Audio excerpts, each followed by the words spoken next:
And you touched on a great point there, which is around data. And data, a year and a half ago, you've kind of pulled some data together that's helped you connect the different pieces of the organization or different aspects together.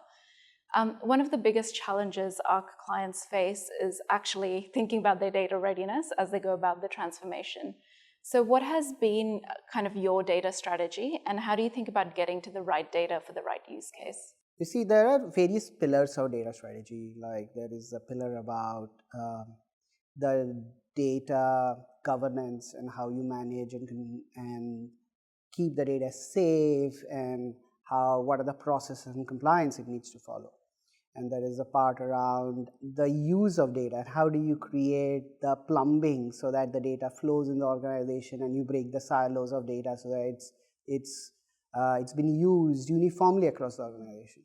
But generally, the difficulty with those parts of work is it's difficult to make a business case just on those two parts of make data available to everyone and have the right governance. That's absolutely, the foundations have to be there.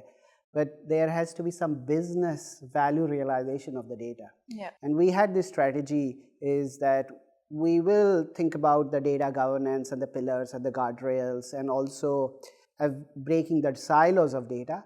But we will do that in MVD approach, which is minimum viable data approach. So how do you find that slice of data which provides a business of value, and that slice of data then essentially is put through the right level of governance, the right level of control, and also is available to everybody in business. And pillar by pillar, we build that data map while keeping the foundations in place so that you realize the value over time, but you can create benefit realization faster. Which is fantastic, because often one of the thoughts is, do you get all your data ready at the start? But this is really accelerating the path to value and focusing on the right pillar that gets you to the output early. Absolutely. Do you think AI and generative AI has a role at accelerating that data readiness? I think it does.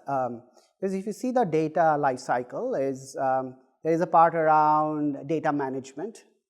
And that's where quite a bit of generative AI we are essentially using. We have got some third-party software which essentially detects anomalies in our data to see if the data has some patterns which we need to proactively look at rather than reactively see if there is something gone wrong with the data volumes and the quality, etc. Then there is a part around keeping the data safe. So there are controls in data, and which we are seeing is there are some places, some kind of, again, AI with some patterns and some controls are useful to accelerate the understanding of where to focus in resolving some of those data opportunities.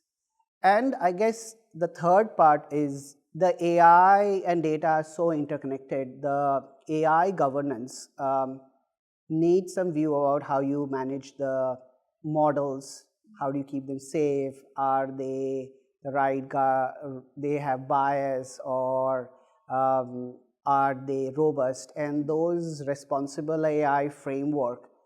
While we use that for AI, that is also sort of changing the ways of working and making the end-to-end AI lifecycle process, call it LLM ops or ML ops, that's more robust because it brings the thinking of robustness and governance.